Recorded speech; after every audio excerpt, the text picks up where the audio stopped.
continuing on our series of conversations that are taking place here at the Transnet Podcast series, happening on the sidelines of day 2 of the Investing in African Mining Indaba here in the city of Cape Town. And of course, pivotal conversations that we've been taking a look at, which essentially help us understand how Transnet as a group and its various operational divisions are ensuring that they fully unlock the opportunities and potential that exist and ultimately have a better outcome for their clients. Not only that, but for the South African economy too. And today we're building up on key themes that are specifically aligned in terms of the financial direction, but more so the strategy and the planning that is being implemented at Transnet Port Terminals. To tell us more, we're joined by the General Manager for Commercial and Planning at TPT, Michelle Van Buren-Schele. Michelle, such a pleasure to have you. Really excited for this particular conversation. Thank you so much, and thank you for having me. Fantastic. Maybe just for clarity and context, you've been at Transnet for a while, and that tells us about the depth of experience and knowledge that you have, but also the full understanding of the detail in the numbers that you also grasp. Of course, from being the CFO to monitoring reports to budget allocations and the likes, and you now take care of commercial and planning. Maybe just share with us how that plays a strategic role in the future growth story of TPT. Okay. So, yeah, I think the depth of experience always does puts you in a good space. Any bit of exposure in any area is always something that you take forward with you. So I'm fortunate. I'm one of the few commercial people that understands numbers very well. Yes, and that's important. So I make sure the money comes with the proposals. But yeah, no, I have, I've had a lot of experience both on the financial side, budgeting, investment. I also spent time at Transnet Pipelines, dealing specifically with regulations and dealing with, funny enough, NERSA at that time. So, yeah, each journey is very different. And you take the knowledge that you've got from your previous one and you build onto that. So I think, commercial is very different to finance. I am enjoying it. I'm also learning as I'm going along. And of course, I'm exposed to completely different aspects of the business. And that's important because, as we know, TPT has really been opening up the environment to make sure that it does collaborate with key partners, build up on opportunities, which essentially do help to facilitate its growth. And that we've seen some of the announcements around these key transactions and partnerships at a few of your ports. And maybe help us grasp how that essentially falls under the growth that we're actually looking to capitalize on at TPT and fundamentally speaks to the position that you fulfill. So I think TPT and Transnet's approach has changed fundamentally in the sense that it's become a lot more transparent and open. And I think even the way we deal with customers, it was very focused on the specific direct customers. Now we look at stakeholders. So even our customers. Previously you wouldn't, like for instance in the container industry, you'd look just at your shipping lines. Now you deal with the Mr. Prices, you deal with the Durban Chamber of Commerce, you deal with the trucking industry. And it's so important to look at the length and breadth, of the industry to see how we can play a role in facilitating and improving growth within this economy. Transnet plays a pivotal role like Eskom. Now, without Transnet and Eskom, there is no South Africa. So when we don't perform, we have a significant effect on everybody. I remember 2 years ago, fortunately it didn't happen this year, but 2 years ago, people were angry with us because they weren't getting their Black Friday deals because everything was sitting in the ocean. Exactly. This year, that didn't happen. And we're very happy about that. So what we do has a direct impact on everybody. And I think we've come from a very, very difficult space.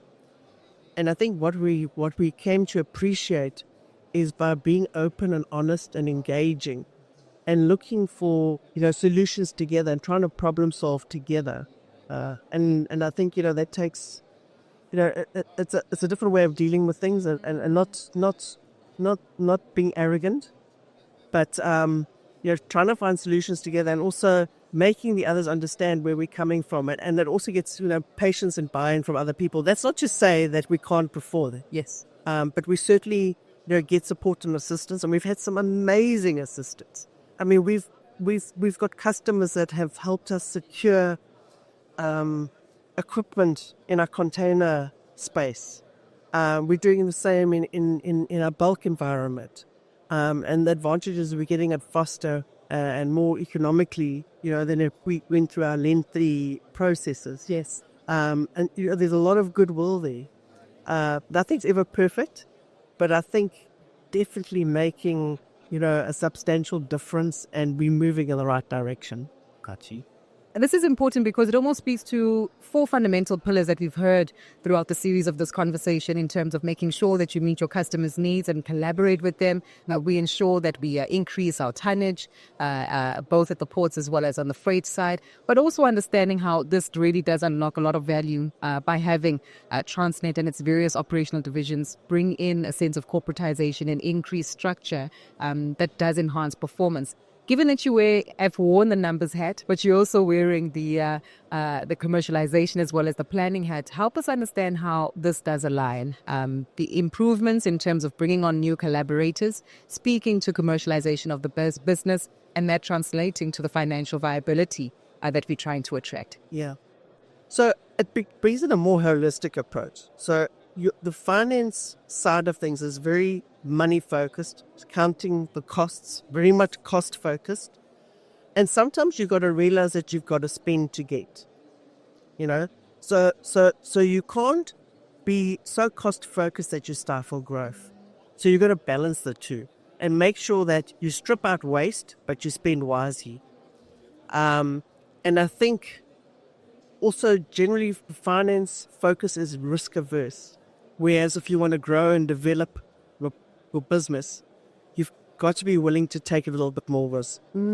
So you've got to try and, blending the two functions is actually, if you can do it properly, it's actually a win-win. So because if you get the best of both, or you can get the worst of both. Exactly. So, I try and be, level-headed and pragmatic. And I think, I've always been a different kind of finance person because I actually have an economics background rather than purely financial background. So I've generally been someone that's looked at the big picture and looked, long term.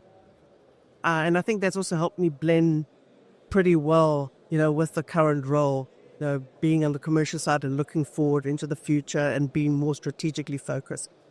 But having said that, I think, my financial background really, really has put me in good stead in a lot of respects. I've also played in the procurement space. I've also been, played in the strategic space as well, corporate services.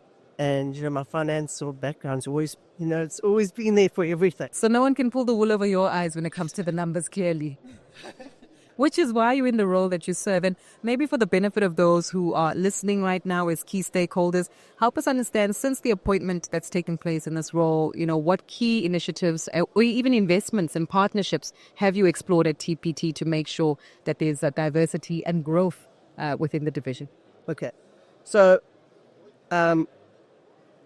I think you guys are already aware of, there's these number of PSPs that we've already, Richards Bay, the TCT, yes, Inmet, which is a Nucha manganese terminal with the new one. But other than that, we're looking at trying to grow the volume and reposition our Nucha container terminal as a container transshipment hub, which is what it was originally developed for. Not so to say, there's lots of opportunity for gateway traffic as well, but I think that's one of the focused areas that we've sort of gone back to look at. And then obviously one of the things that we want to also look at is to try and, there's all part of the relationship building, having that long-term customer relationship, is to look at bringing in longer-term contracts, yes, to segment that relationship, not just in the short term, but in the longer term. And then also a lot of things that we have been doing is looking at contracts and engagements with customers to secure equipment.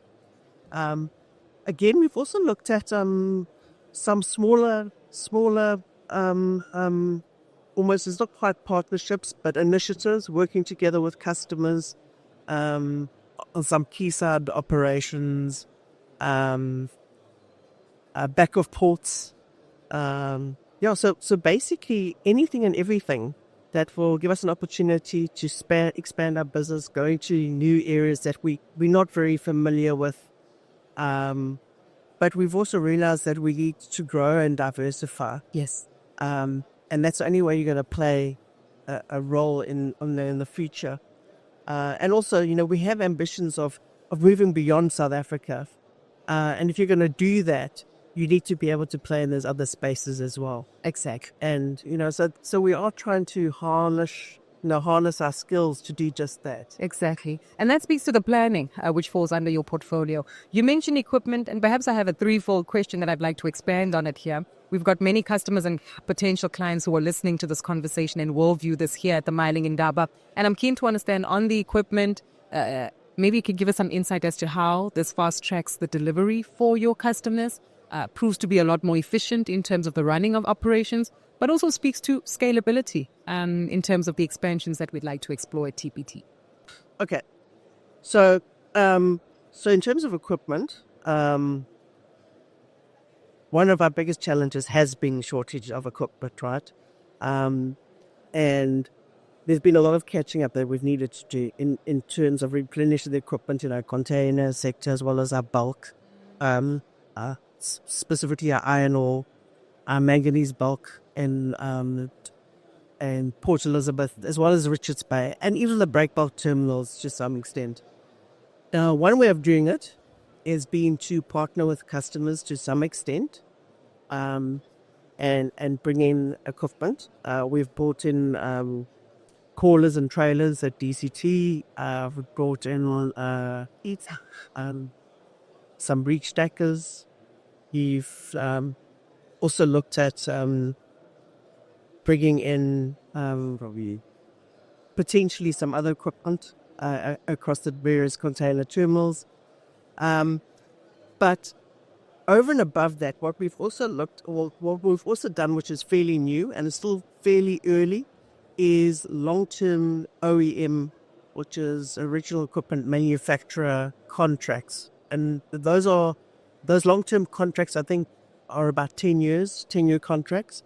And the whole thought process behind that is to have these long-term contracts established so that you can access replenishment of equipment very quickly. The idea is to partner with these OEMs who are specialists in their field so that you can be kept up to date with the latest technology, to be able to get that equipment fairly quickly and price competitively. And also to be able to get your spares very quickly. One of the biggest problems we've had, and we've experienced it at DCT, we've experienced it at a number of our terminals, is to get the spares. If you can't get the spares, you can't operate. Nothing worse. So, those are all the things that we're trying to get out of these long-term OEM contracts. Now, the sheer size of these things has been enormous. And so I think, one of our learnings has been that, because we went into like 4 or 5 straight away, big bang. But you need to be able to manage these things properly. They need proper contract management. So I think, as I said, it's still early days and we've just done it. There has been learnings along the way, and I think we just need to bed it down properly. And I have no doubt we are going to get the benefits out of these contracts, which will facilitate the growth in the business. Remember, if you can't operate, if you don't have your equipment, you can't move products. If you can't move product, you have unhappy customers. We have the South African economy that can't get its equipment. I mean, not its equipment. They can't get its product. They can't get their product. You have your farmers that can't export their grapes and their fruits. And, you basically kill the South African industry. So it's so important for us to have this equipment. 100%. You got to have your equipment and you got to have your people. And we're working on both. And I think we've made a lot of inroads into that. But the problem is it does take time. Even when you get new equipment, and that's what I was explaining to my colleagues yesterday. Get a brand new crane, as an example. You've got to commission it. Mm-hmm. Your people need to know how to use it, because now this is new crane, new technology. So that takes time, right? If you get a whole lot of your equipment, you've got to bring in a new gang to run those additional cranes. You bring them in, they're brand new. So they need time to become efficient, effective people on those cranes. So they're not going to be breaking records in the first couple of months. 100%. To become seasoned workers. These are all the things that people need to take into consideration, which we don't necessarily communicate properly. People don't understand that. Yeah. They think, the crane's there. Why aren't we seeing the results straight away? Exactly. So, these are all of the things that I think, part of these engagements and these discussions are, it's very important to get this up. But we are starting to get the equipment, we're getting the people, the training is happening. I do believe we are turning the corner. I think things will be getting better. But it's not overnight. Got you. And I'm glad that you mentioned that, because it does help to manage expectations, right? As you say, because we do want to see things move. And the truth is, through the series of podcasts and even the conversations we've been having here at the Mining Indaba, there's a heightened level of optimism regarding TPT specifically and Transnet Fair Trade Lane, the group overall, because there's been progress over the last 2 years in terms of the policy shifts, the strategy direction, and even the implementation from an operational level of the growth and shift that has been seen at Transnet. To close off with, as you can tell, there's a number of people who are listening, various stakeholders, various clients. We're at the Mining Indaba. You probably get a lot of questions as well to say, what's happening at the port? What's your key takeaway around the camaraderie and partnership that's required from the key stakeholders of TP2? So I've been in awe about, when it comes to just seeing the goodwill I've seen everywhere. Okay? It's goodwill internally. I think the people really, really want to make positive difference to South Africa. It's customers, it's South Africans at large, it's stakeholders everywhere. And I think it's so important, because with all that, you can only succeed. So I think my biggest takeaway is to see how everybody wants us to succeed. They don't want us to fail. They actually, even our customers, but they can be potential competitors, actually want Transnet to succeed. It's at everyone's benefit. And I think that was one of the most astounding things I realized, working and being exposed to stakeholders across the board, and realizing that is, that South Africa is actually behind you. And that's important. South Africa's behind Transnet. Many people who are listening here quite clearly behind Transnet. So, of course, all these concerted efforts will yield the fruit that we certainly need. Such a pleasure speaking to you, Michelle. Thank you for joining us. Thank you very, very much. Thank you. Enjoy the rest of your time here. You too.